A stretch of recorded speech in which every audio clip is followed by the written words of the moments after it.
Hello, my beautiful friends.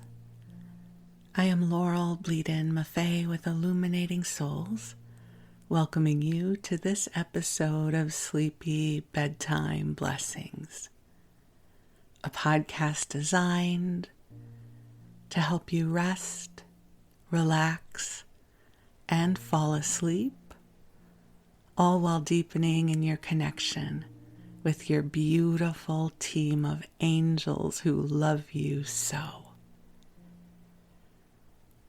I am an angelic practitioner, a spiritual teacher, and an encourager of souls.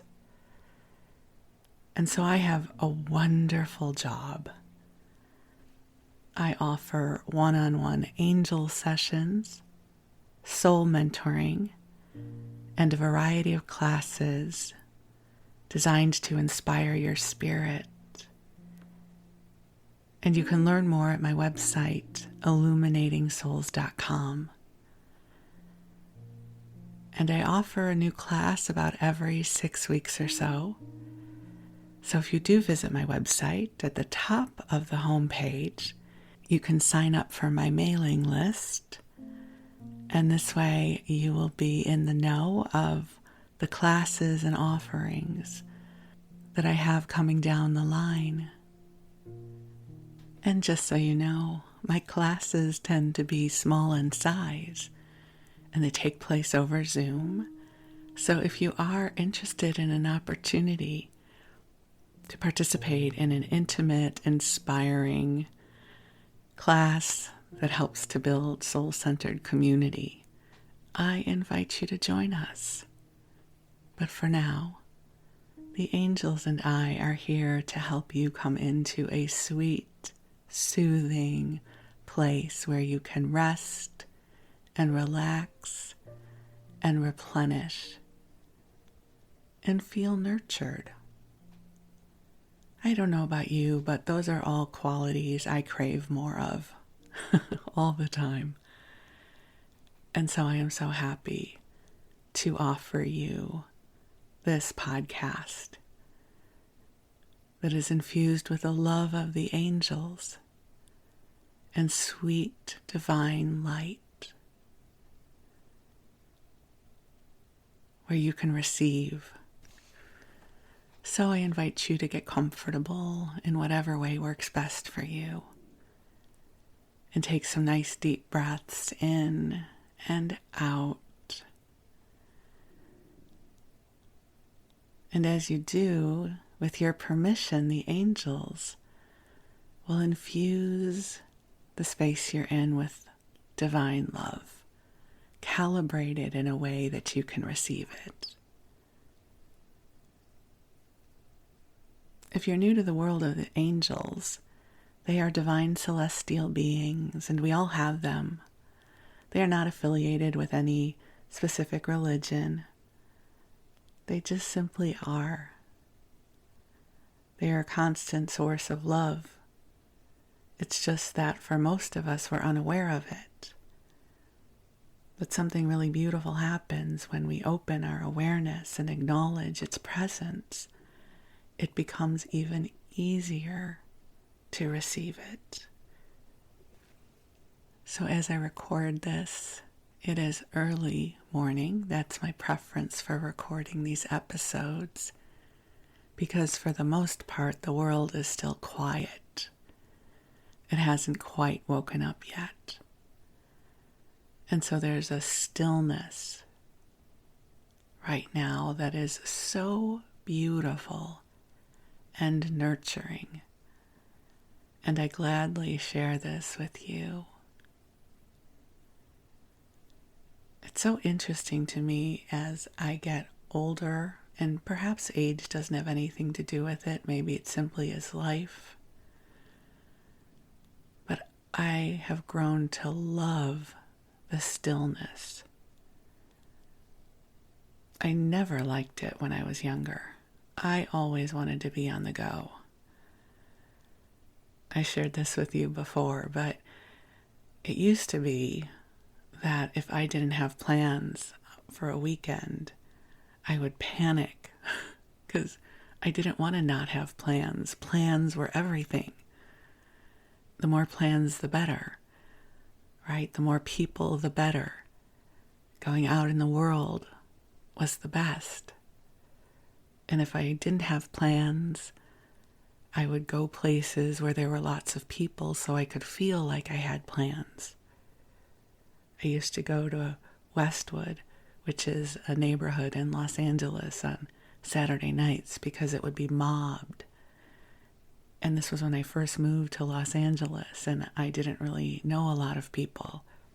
And so on Saturday nights, I would go and wander the streets of Westwood with the throngs of people and go in and out of stores and treat myself to a movie. And I felt like I was participating in something. So I loved plans. I loved being around people. And now I love no plans.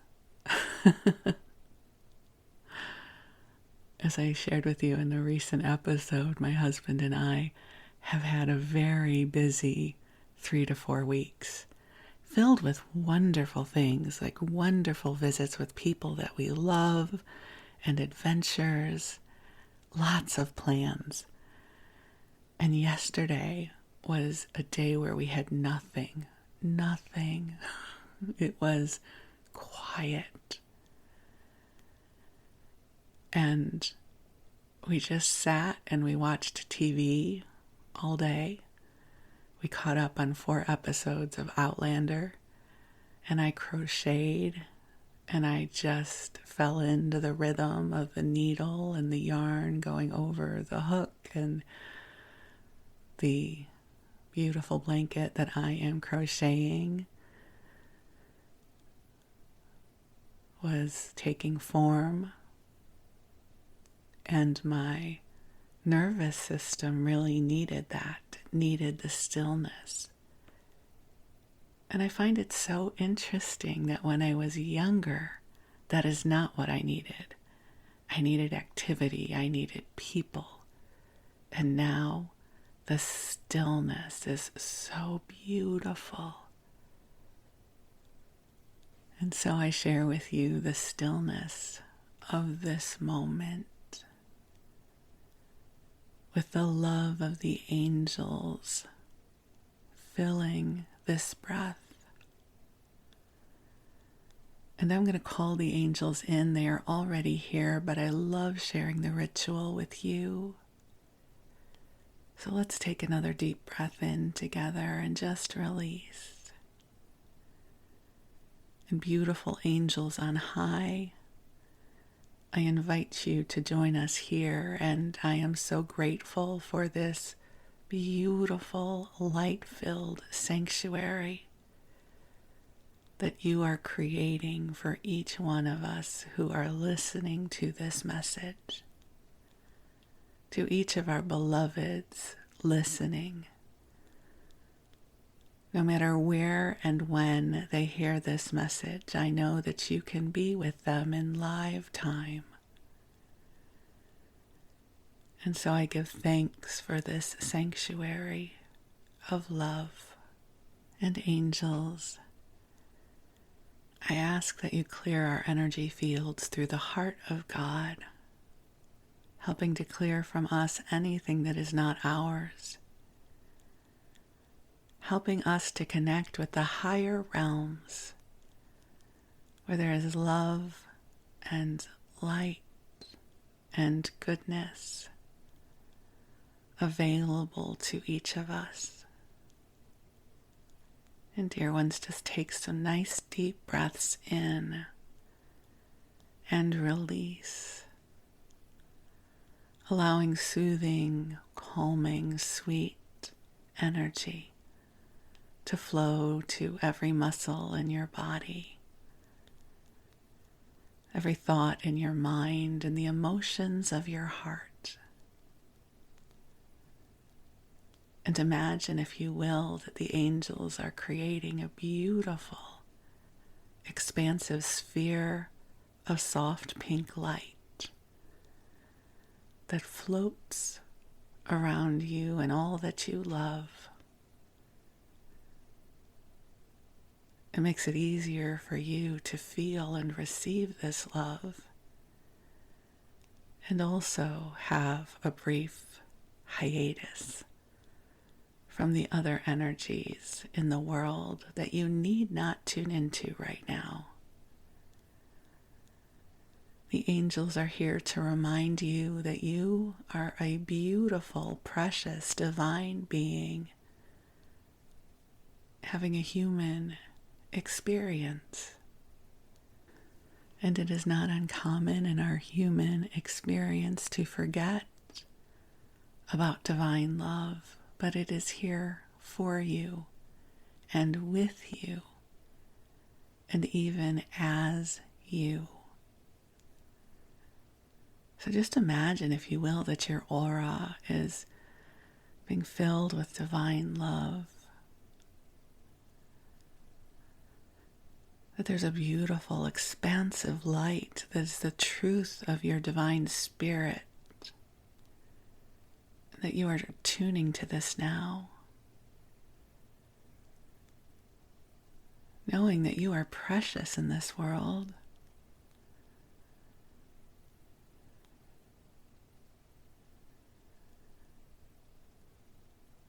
And that there is profound love here for you. And you just receive.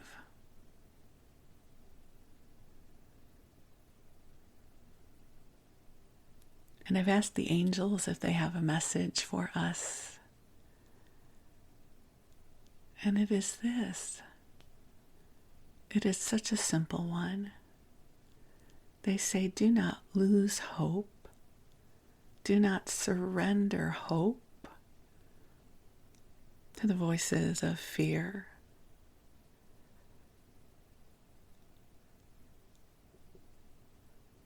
Allow hope to fill your heart, that the seeds for brighter tomorrows are being planted in your name. And there are beautiful moments ahead for you.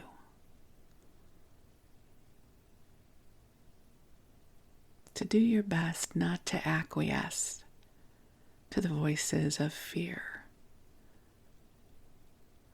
or worry.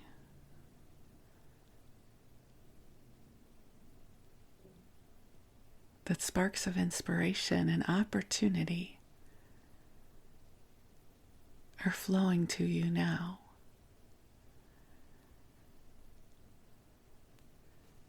And just breathe and allow the light of the divine to fill your heart. And breathe in peace.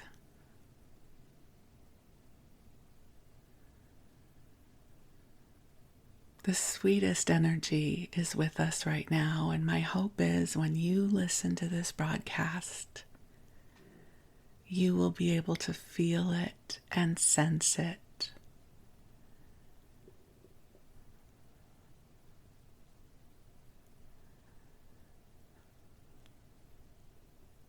And just breathe with us, allowing the love to be all around you. That in this moment there is nothing you need to do. Just simply be. And your angels are with you. And so I invite you to rest and even drift off into sleep. It's one of the things I love so much about sleep podcasts is I find it easier to drift off to sleep when there is a loving, soothing voice rambling for a while. And so this episode is going to run about an hour. So you have plenty of time to drift off. No hurry. This beautiful bubble of love and light will stay with you. Even once this episode is over, it will still be with you.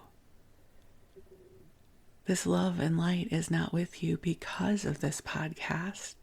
It is always with you. It is simply that this broadcast is helping you to bring it into your awareness. So allow yourself to rest into the streams of love as the angels and I keep you company as you rest and drift off to sleep. Or if you're listening during your waking hours as you go about your day, it is a blessing to keep you company, no matter what you are doing right now. It is a blessing to keep you company right now. So while you rest, I am going to read to you and share some stories with you. And I am delighted to share with you that this is another TV Guide episode. If you've been listening, you know that I love bringing you these episodes. I was a TV baby. I still love television. And I enjoy going through these old issues of TV Guide with you because they help bring about so many different memories for me and perhaps for you too. So this issue is from November 25th to December 1st of 1978. So 1978, I am 16 years old. We don't yet have a VCR. They have been invented, but we do not have one in our home. Most of our viewing in our family takes place in the living room. I suspect by 1978 we probably had a color television. And so the prime viewing real estate in our house was in the living room. And typically it would be my parents and my sister and I. At this point, my brother would be 20 years old. And so in all likelihood, he probably had a TV in his room by then, where he would probably be watching. He might sometimes be with us in the living room, but mostly I remember it at this age stage that it would be my sister, my parents, and I, and our dog. We had a dog at this point. And the living room was where we watched television. Somewhere around these few months, at some point, I got to move into my own bedroom. My father built out a bedroom on our enclosed back porch. He closed it all in and made a sweet, tiny little bedroom for me, because up until that point, I had been sharing a room with my sister. I don't know that at that point I had my own TV in the room. Eventually I would have my own small 12-inch black and white television in my bedroom, but I don't think I had one at this point. We did have a television in the basement, but that would have been a black and white TV, and it's not really where you wanted to watch television. So that's a little bit about what was happening in my life as a television viewer at that age.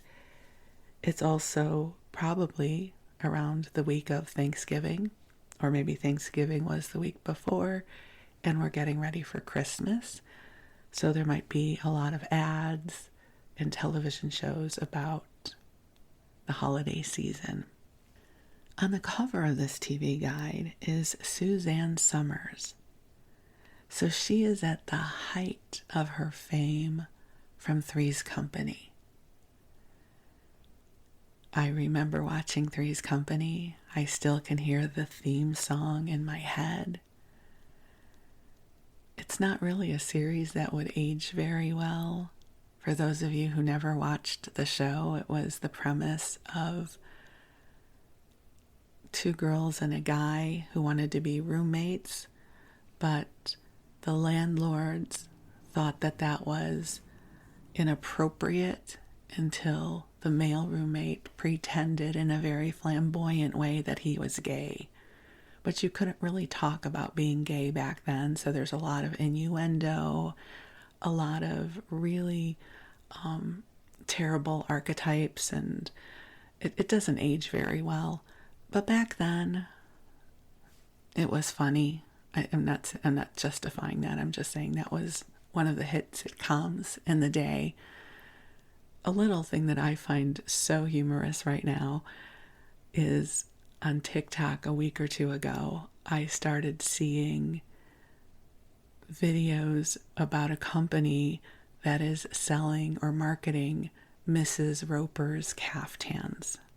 So Mr. and Mrs. Roper are the crotchety landlords of this apartment, and Mrs. Roper, played by Audra Lindley, I believe, I'm going to be so impressed with myself if I got that right, would wear these caftans. Of course, 16-year-old me thought they were funny and ugly. 61-year-old me is like, wow, I would love to have a Mrs. Roper's caftan. That would be so comfortable and beautiful. So I'm kind of horrified by the way I have aged, that I have become someone that can truly appreciate a Mrs. Roper's caftan. I have not ordered one, but I just was self-reflecting on my joy that this is now a thing, and that could be very comfortable to lounge around in a beautiful caftan. And I don't know when that happened to me, when that became acceptable. Probably around the same time that clogs became an acceptable form of shoe wear for me. So this is the issue we're going to be flipping through together. So I don't know how old you are, but if you are old enough to have memories of 1978, perhaps this will evoke some of your beautiful, rich blanket of memories from that time frame.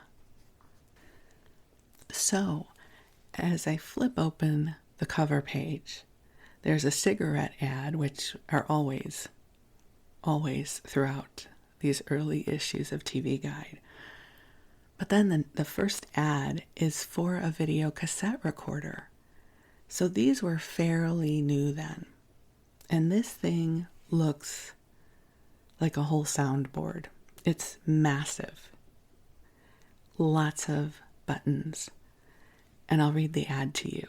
So RCA announces SelectaVision 400, the video cassette recorder that turns on and off and changes channels for a whole week. Then there's ... all by itself. This was a revolutionary technology. We didn't have this before. You had to watch a TV show when it was on. So that there was this technology that would not only record the show, but would program itself to record a show on a certain channel at a certain time, was amazing, truly liberating. Listen, first world problems, but as somebody who did not take a 2:00 class during the first 2 years of my university experience because General Hospital was on, the ability to liberate myself from TV because I could record it drastically enhanced the quality of my life because I loved TV and I didn't want to give it up. I know, priorities and all that jazz, but that's just the truth of where I was in consciousness at that age. So here's the ad copy. Think of the 4 shows you want to put on videotape this week. The game on Monday, the special on Wednesday, perhaps the Friday movie, or something educational for the kids. Now, simply by touching a few buttons, you program your selections into the timer of the incredible new SelectaVision 400. The rest is automatic. The 400 will turn itself on at kickoff time, silently record the game, then turn itself off. When it's time for your second selection, the 400 turns itself to the proper channel and starts recording again automatically. The entire schedule is preset by you up to a whole week in advance, as many as 4 different shows, or even the same program for 7 straight days, and you've got up to 4 hours before changing cassettes. The 400 has more going for it, like the maximum time available on a single cassette up to 4 hours, plus new electronic channel selection, remote pause control, direct drive motor, special circuitry that automatically compensates for changing signal strength, and quality videotape made to our own rigid specifications. This was a game changer. Now, we wouldn't get our first VCR, I don't think, until around 1982. But this was amazing. And you know how the younger generations make fun of the older generations because we can't figure out electronics? Ask them to program a VCR. We figured that stuff out. There is an ad, Old Spice Musk for Men. I don't know how many of you remember. For some reason, musk was a big selling point back then. There were all kinds of musk colognes and perfumes for men and women. So we do have our Old Spice Musk for Men ad. And we have an article about another new technology that is becoming available. And the headline says, "What looks like a phonograph record works on a laser beam and shows Jaws." It's the video disc, promising broad new options in TV entertainment. So this is just when video discs, laser discs, were becoming available. And if you are too young to remember, laser discs were the precursor to DVDs. It's sort of like what a phonograph record, a vinyl record is to a CD. A laser disc is to a DVD, but laser discs were about the size of a vinyl album. They were rather heavy, and not a lot of people I knew had video disc players. But I'll read you the first few sentences. Within a month or two, you'll be able to buy a 12-inch disc that resembles a platinum LP, drop it on a turntable, and watch Jaws in incredibly high-fidelity color on your own TV set, and listen on your stereo if you wish, but only if you happen to be in Atlanta. The video disc age is dawning 4 years behind schedule, courtesy of an alliance between the world's largest manufacturer of TV sets and one of America's top entertainment factories. After the video disc marches through Georgia, it is scheduled to fan out through the country and to be available nationwide in 1980. The Magnavision video disc player will sell for $700 at least in Atlanta. And I did some calculations earlier, and the US dollar back then, you would multiply that number by about 4.5. So that would be, $2,800 now? And the laser disc would be between $15 and $16. The sad thing is laser discs never really took off. The people who purchased them were really movie people. Most of my friends didn't have laser disc players. We never had one. I never had one, but certain friends had them. So it wasn't necessarily a technology that took off in a big way. That wouldn't really happen. The video cassette recorder would remain the king of the way that we got our movies until the DVDs came out. And I think part of the challenge with it was that with a VCR, you could either watch movies or record things, so it had a dual function, whereas the Laserdisc was just a playback device, and it was rather expensive and cumbersome, and the inventory was somewhat limited. And it wasn't really until the whole industry got behind DVDs, which happened in 97, that really took off. Okay, and now I flip through a couple of ads, one for Sears, another for cigarettes, and we get to this gorgeous, gorgeous picture of Mikhail Baryshnikov, who I loved. I don't know that I knew about him in 1978, but eventually I would grow to love him. So it starts off, one of the most stunning leaps in the career of Mikhail Baryshnikov occurred last June offstage.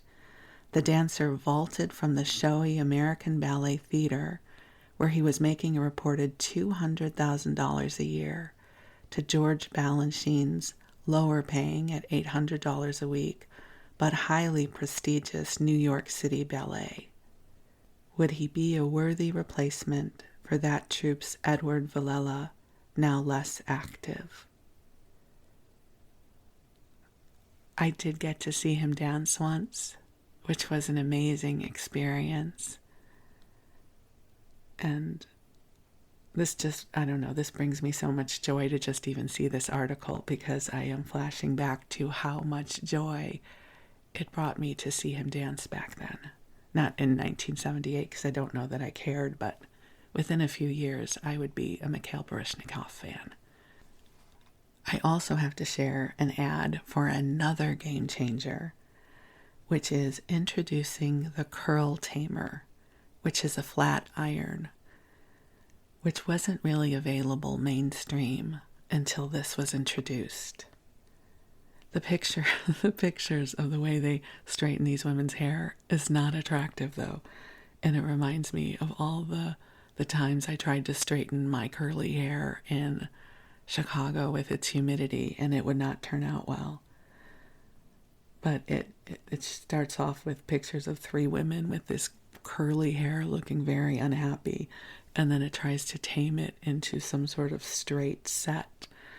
But I do remember the Curl Tamer. I definitely had one.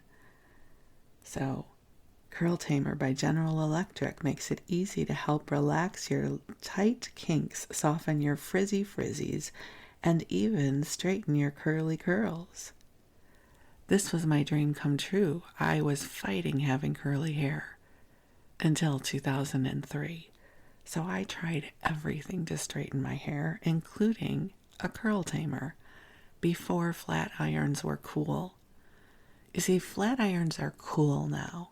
They were not cool back then. So I would even hide mine when I had guests over, because I did not want to admit to using one, because they were not cool back then. But now they're very mainstream. The next ad brings me so much joy, and it might sound a little peculiar about why, but it is a fantabulous picture of Sammy Davis Jr. in a Santa hat holding up a box of Alka-Seltzer. So it's an ad for Alka-Seltzer, which I don't really care about, but it's Sammy Davis Jr., who I love. And just seeing him here in all of his glory makes me so happy. So something you may not know about me is I have a great love for the whole Rat Pack and for Sammy Davis Jr. And my cousin Susie and I, Susie Bleadon, who I used to live with, she was my roommate. I've shared with you about her before. And we used to play Frank Sinatra and Sammy Davis Jr. and Dean Martin. And at one point, her dad, Joe Bleadon, was working for doing PR for the MGM Grand, or maybe it was Bally's at the time, but that particular hotel. And Sammy Davis Jr. and Jerry Lewis were performing there together, and we got to go, which was an incredibly wonderful Vegas experience. You know, now you think about Vegas and the big pop stars, but back then it was the red banquette seats and these wonderful performers like Sammy Davis Jr. and Jerry Lewis. So I've actually had the opportunity to see him perform, and he was wonderful. And then a few years later, Susie and I got to attend a lifetime achievement luncheon that the dancers community was giving to him. At that point, he was too sick to attend, so his wife and son attended. But it was lovely to be a part of that, to be present to the dance community paying tribute to him. So this just made me happy. Sammy Davis Jr. Love him. And because it is Alka-Seltzer, the headline says, plop, plop, fizz, fizz. And then it goes into something else, but I'm sure if you are in my age stage, you can finish that, yes? Plop, plop, fizz, fizz. What comes next? Oh, what a relief it is. We all grew up with that jingle, in case you don't know. Plop, plop, fizz, fizz. Oh, what a relief it is. Will live in my brain forever. And I've now flipped through enough pages to get to the actual television listings, TV show listings. So Saturday morning. Now, I normally skip through this because at 16 years old, I would be sleeping in the morning, but I do have to give a shout out to this particular movie that is airing, and a shout out to my friend David who listens, who loves horror movies, all things horror and Halloween related. So David, this one is for you. There is a movie showing at 10 a.m. called Vampire Men of the Lost Planet from 1969. It says hemoglobin horror with vampires discovered on an Earth-like world. That's just brilliant. Hemoglobin horror. You have to wonder what was happening to the writer of that sentence when they wrote this. I don't know if they were having a bad day. I don't know if they were tired of writing stuff, but that's pretty cheeky if you ask me. That's brilliant. Also a Saturday morning, Staple, Soul Train, probably American Bandstand. I never liked either one of those. At this age stage, I think Saturday morning is kind of a lost time for me. And Saturday afternoon, if you were lucky, there was a good movie on or something, I would probably be going to the mall with my girlfriends because we had to be going somewhere at all times. At 2 p.m. there is an Elvis movie on, Girls, Girls, Girls from 1962, which I would not have cared about. There is another horror movie, Voodoo Man from 1944, with Bela Lugosi and John Carradine. Again, would not have watched that. And another brilliant movie descriptor for you. I really wonder if the same writer wrote all of these. There is the movie Partners, Pardners, so purposefully spelled incorrectly, from 1956. It's a Jerry Lewis movie, and it says reasonably funny. So reasonably funny spoof of the Wild Wild West. I don't know why I thought that was funny. It's reasonably funny. Okay, thanks. Let's see what else. There's a lot of college football, which I would not have cared about. And then on Saturday night, if you know, you know, this would be The Love Boat. Usually there would be Fantasy Island, but I'm looking here. There is an ad for ABC because that's where these aired. There is Welcome Back Kotter, Carter Country, which I don't remember at all. And then we've got Love Boat and Fantasy Island. So lots to choose from. Also, Chips is airing with Ponch and John, the two motorcycle cops. I would have for sure been watching Welcome Back Kotter. Let's see. Horshack's insistence that frogs have a right to live and his squeamishness at dissecting them make him fail biology. At this point, John Travolta is off the show. He has left for Brighter Horizons. I still would have watched it, though. CBS is doing counter-programming to the Love Boat and Fantasy Island block with a movie called Orca, the Killer Whale, the most ferocious instrument of destruction ever devised by nature. Dun, dun, dun. But let's get to the good stuff. Love Boat. Who is on the Love Boat? An auto repair chain owner, played by Orson Bean, is intimidated by a friendly movie queen, Rhonda Fleming. The next story arc, two swinging singles, Richard Gilliand and Adam Arkin, are each determined to put the make on Julie, of course played by Lauren Twees. Yeah, Twees, I think it was. Sorry if I'm mispronouncing her name. A woman, Patty McCormick, is intensely attracted to a fellow passenger, Edward Albert, until she learns about his parents, played by Billy Barty and Patty Maloney. I really don't know many of those people. I would have still watched it. Soundstage has the Doobie Brothers, which in 1978 I wouldn't have cared, but now I think would be great because I love the Doobie Brothers. Fantasy Island, we have a famous adventurer played by Peter Graves gets a chance to search for Bigfoot. Brilliant. The next story arc, a submariner played by Robert Morse wants to find Ulysses' mythical island of lost women. Okay, so you know there's lots of women in bikinis on that. Hee Haw's also airing, which I don't know that I've ever seen an episode of. Then, of course, on Saturday night, we've got Saturday Night Live, and they're airing a rerun here. So it's a 1976 show with Paul Simon and George Harrison, and they sing Here Comes the Sun. That's so interesting. I think I've read this before, but not this issue, but this was airing somewhere before because I remember this. And Homeward Bound. And then Paul Simon sings 50 Ways to Leave Your Lover, Something So Right, and Bridge Over Troubled Water. I'm sure that's brilliant, a brilliant episode. All right, then we get to Sunday morning. Again, sleeping, I'm sure. And Sunday mornings in our house, typically my dad would go out and get fresh bagels, fresh warm bagels that were amazing. And the Chicago Bears, if they were playing, we were watching the football game. I wasn't watching at that point. Again, probably went to the movies with my girlfriends or was doing something else. And I don't know if you've noticed this. You never hear me say, or I was probably studying and doing homework, because that would have never been the case.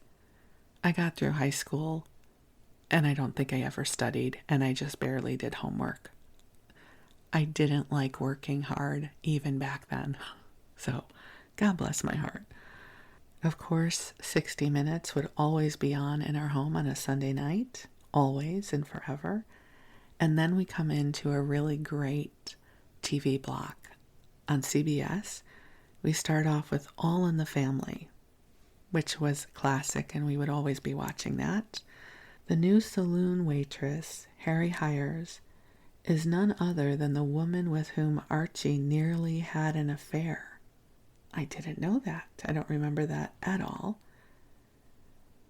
Let's see, there are some TV movies playing, and Battlestar Galactica. I didn't realize that Battlestar Galactica, its timeline overlapped with All in the Family. For some reason, I thought that it came on years later, but I guess not. So a recon mission turns up some astonishing news. Another Battlestar exists, and it is under the command of a legendary colonial warrior. It's the first of 2 parts. Of course, with Lorne Greene, Richard Hatch, Dirk Benedict, Lorette Spang, and I guess the other commander is played by Lloyd Bridges. I did watch Battlestar Galactica because I thought the guys were cute. That was all I needed, was cute guys on a show, and I would be all in. Also airing, Kaz, which I vaguely remember with Rob Liebman. I think he was a lawyer or something. Or a cop. I don't know. But I remember watching it. And there is a sort of an event made for TV movie that was really ahead of its time. So it's called A Question of Love. A lesbian mother fights to keep her son. Gina Rowlands plays Linda Ray Gutner, a divorced nurse who lives with her sons, her lover Barbara, played by Jane Alexandra, and Barbara's daughter. Their home life is happy until David moves in with his father and tells him of his mother's homosexual relationship. What follows is a legal bid for custody of young Billy. This was really ahead of its time. This was not something that mainstream households talked about. And so it's pretty amazing that this was airing then. And if watching a made-for-TV movie was not your thing, which it would not have been mine back then, not because of the content, just because I wasn't terribly interested in made-for-TV movies back then, unless they involved a really cute guy, Dallas is on, which I guarantee you is what I would have chosen, Dallas, because Dallas and Larry Hagman. So Ray's new girlfriend is an aspiring singer who arouses interest in JR, played brilliantly by Larry Hagman, and jealousy in Lucy, played by Charlene Tilton. Oh, and Kate Mulgrew is guesting on this, who I always loved as well, because she used to be on Ryan's Hope, which was the soap that I watched. So we can now go into Monday. During the day, I think I would probably be in school at this point. So there's a lot of syndication, Hollywood Squares, Brady Bunch. There are the daytime talk shows, so let's see who the guests are. So Dinah has Fred Astaire, Helen Hayes, Raquel Welch, and Betty Davis, and First Lady Rosalind Carter.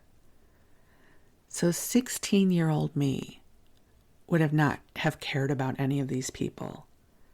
61-year-old me, this is amazing. And if it is Fred Astaire and Helen Hayes, I'm virtually positive they were in together either the Poseidon Adventure or Towering Inferno. I don't remember which one they were in, but they must be talking about that. Raquel Welch, I don't know what she was marketing at that point, but she's fantastic. And Betty Davis and Rosalind Carter, that's also wonderful. So I would have, the me I am now, would love to watch that.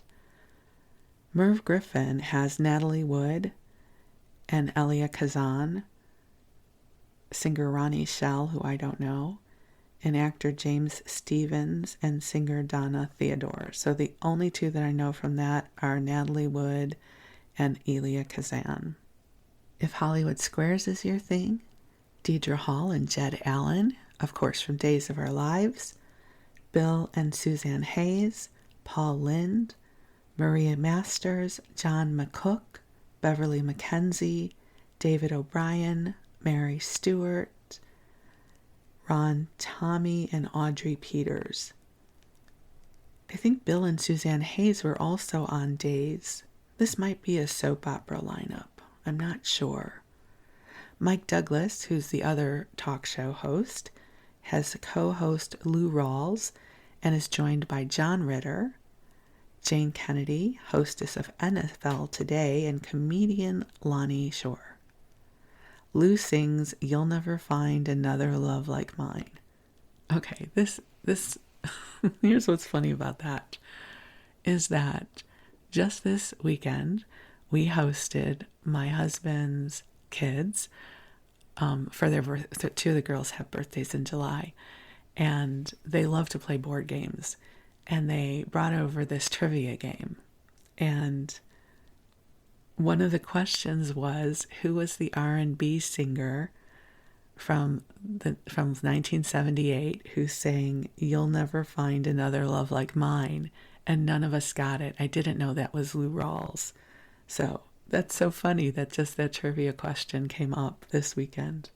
But I will have you know that I slayed in the game because I do know a lot of worthless information about pop culture. So I would do terrible in Jeopardy, where they ask you about things that are meaningful, But ask me about 1970s television and I'll slay every time. And then, of course, there are all the wonderful syndicated shows like Mary Tyler Moore, $6 Million Man, Emergency, I Dream of Jeannie, if you want to go into the way, way back machine. And a little later in the early evening, there is a Dinah 5th anniversary show featuring Sammy Davis Jr. We were just talking about how awesome he is. Johnny Carson, Rich Little, Dick Clark, Mike Connors, Betty White, Alan Ludden, Robert Fuller, and Alex Trebek. 16-year-old me would not have been impressed by that lineup, but again, the me that I am now, totally tuning in for that. All right, we're getting into prime time now, and they're promoting another made-for-TV movie called And I Alone Survived, a survival story based on fact. California Majestic Sierra Nevada Range is the setting for this 1978 TV movie, which recounts the true story of 29-year-old Lauren Elder, who survived a plane crash in the Sierras, and Lauren Elder is played by Blair Brown. Great actress. But I never saw the movie. Oh, and you know what else is airing on this Monday night back in 1978? White Shadow is having its premiere. This was an amazing show that I loved, but this is its debut. So it says debut. Ken Howard stars as Ken Reeves, a former pro basketball player turned coach for a losing and unruly high school team in the series. So Coach Reeves hopes to persuade a promising athlete, played by Thomas Carter, to stay in school. I loved this show. So it would go on to be a hit. And not so sure we would be watching this because opposite it was Little House on the Prairie, the Winonka Academy for the Blind is sold, forcing Mary and Adam to seek a new home for their students, first of 2 parts. But also Mork and Mindy, which I think is syndicated at that point. I don't know the station. Oh no, I think this would have probably be first run. Mork's dedication to nonviolence is tested when a neighborhood bully challenges him to a fight. And then after that is Three's Company. Tongues start wagging when Chrissy, of course played by Suzanne Somers, and her new boss go for drinks at a fancy hotel, then plan a business trip for 2. It looks like in syndication, I don't know if any of you will remember this series, Lucan, the wolf boy. So Lucan, played by Kevin Brophy, is held hostage by a man desperate to acquire an untested antidote for his drug-poisoned son. Such good television back then. Then there is MASH. Of course we were watching MASH, for sure. Charles' new Korean houseboy is actually an enemy agent sent to evaluate the 407 7th, which at the moment can't even cope with a simple outbreak of rashes. And it's so interesting to go back and watch these shows from the perspective of consciousness in 2023, because there's so much about MASH that does not age well either. So just have to acknowledge that. One Day at a Time is also airing, which I would have been watching because I loved Valerie Bertinelli and wanted to be her friend. So Julie's gig as a singer for a new rock band hits a sour note when she and Barbara both fall for the band leader, first of 2 parts. They were always getting us with the 2-parters, for sure. And then at the 10 o'clock hour is Lou Grant. I loved this show. On what is supposed to be a vacation, Lou, played of course by Ed Asner, and his former boss, the editor of a small-town newspaper, investigate a mysterious cattle disease that may affect humans. Well, that was ahead of its time.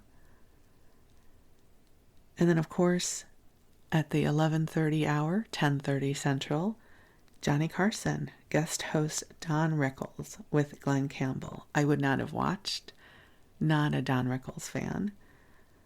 Or if I was staying up late, there is a Rockford Files rerun with James Gardner or Ironside. So, not a lot of options. If I could stay up long enough until midnight, Medical Center was on with Chad Everett, who I thought was very handsome, but I was probably asleep at that point. And then we'll zoom on over to Tuesday. There is an afternoon special called Special Treat that is airing on ABC at 4 p.m. It is a special, Rodeo Red and the Runaway. A 13-year-old runaway learns about compassion and understanding from a rugged farm woman played by Geraldine Fitzgerald, who takes her in. So quite often back in the day, at 3:30 or 4, they would have special event programming that had some sort of messaging for kids. I'm looking to see who was on the talk show circuit, though, and I'm not seeing. Let's see if I can find those for us. Okay, Mike Douglas co-hosts Seals and Crofts. I don't know how they were as co-hosts, but I love their music. Are joined by Robert Goulet, Patrick O'Neill, Richard Paul, and the rock group Exile. And if that's not your jam, there's a lot of reruns happening. Emergency, Mary Tyler Moore, Bionic Woman, or $6 Million Man. So you could have your bionic people either in the form of Lindsay Wagner or Lee Majors. I Dream of Jeannie and the Brady Bunch. So, Merv Griffin has, from Las Vegas, Andy Williams, who croons Moon River. Also Paul Williams and Loretta Lynn. I don't know that I would have watched any of them. Dinah has Bob Hope, Henry Winkler, Farrah Fawcett Majors. So at this point, Farrah Fawcett is still married to Lee Majors. She hasn't dropped the Majors from her name. John Davidson, Bobby Goldsboro, and Lillian Carter. So I would have watched that probably because of Farrah Fawcett and Henry Winkler. The Fonz, of course. All right, and then we have Prime Time. Oh, there's so much to choose from on this particular Tuesday evening.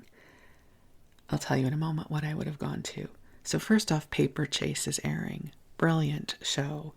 So Hart is fascinated by an enigmatic young woman who exhibits more than a passing familiarity with contract law and law students. It just was such a good show with John Houseman playing the professor. But we were probably not watching that because it was opposite of Happy Days, which I would have lobbied for, suspected of being the infamous kissing bandit. Richie is tossed into the slammer and picked out of a lineup by a woman who swears she'll never forget his burning lips. Okay, so back then when the story of a, quote, kissing bandit would be ha-ha funny, versus now we would be horrified by that. And then also airing opposite this is the movie Patton with George C. Scott. So I can only imagine my dad was probably watching that in the basement because there's no way my dad would have won the battle for the living room TV programming, unfortunately. And I would imagine we were watching Happy Days versus the Paper Chase, although the me that I am now would, of course, tell my dad, no, Dad, you watch the movie here in the living room, and then I would have probably found a way to watch Paper Chase in the basement or something. And if you know that if you're watching Happy Days, it is followed up by Laverne and Shirley. So Laverne dreams of neon lights and Broadway when she goes to Chicago to audition for West Side Story. And then I will add in, and the hijinks ensued. There's an ad here, oh my gosh, it's one of the Rolodex things for photographs. Back in the day, we had to actually have printed photographs. So you could display a, quote, lifetime of favorite photos in the desk space of one. So it's $4.98. And if you act now, you will get a mystery gift worth up to $5. So I don't know why I remember having something like that. So also airing Three's Company. Chrissy is suspected of kleptomania when Jack catches her rooting around his room and various items turn up missing. There's also Charlie's Angels. How do you even choose from this wealth of riches? The angels try to break up a ring that specializes in transporting criminals out of the country by way of a South Seas cruise ship. Well, if they're on a cruise ship, you know that there are bathing suits involved. Then airing after that is Taxi. I mean, this is a blockbuster lineup. The cabbies exchange stories about their experiences in Cab 804, a vehicle that has become something of a garage mascot and which has just been smashed up by John, first of 2 parts. Notice how many 2-parters there are this week. And then at 10 o'clock, Starsky and Hutch. I loved that show. I had a crush on David Soul. A young woman with a flair for fashion and a yen for cops gets herself involved in a garment industry racketeering case assigned to Starsky and Hutch. I'm sure I watched that. And then Johnny Carson has on Martin Mull and Richard Benjamin. And if Johnny was not your groove, you could watch Barnaby Jones, which was a really good show, as I recall. In this episode, a philanderer played by Bill Bixby manages to cover up the murder of his mistress, but now his wife is missing. And of course, Barnaby Jones, played brilliantly by Buddy Epson. And we're only through Tuesday, so you know what that means. It means there will be a part 2 to this issue of TV Guide, because we still have 3 days of programming to get through, and other articles, and the TV Guide crossword puzzle. So part 2 will be coming your way soon.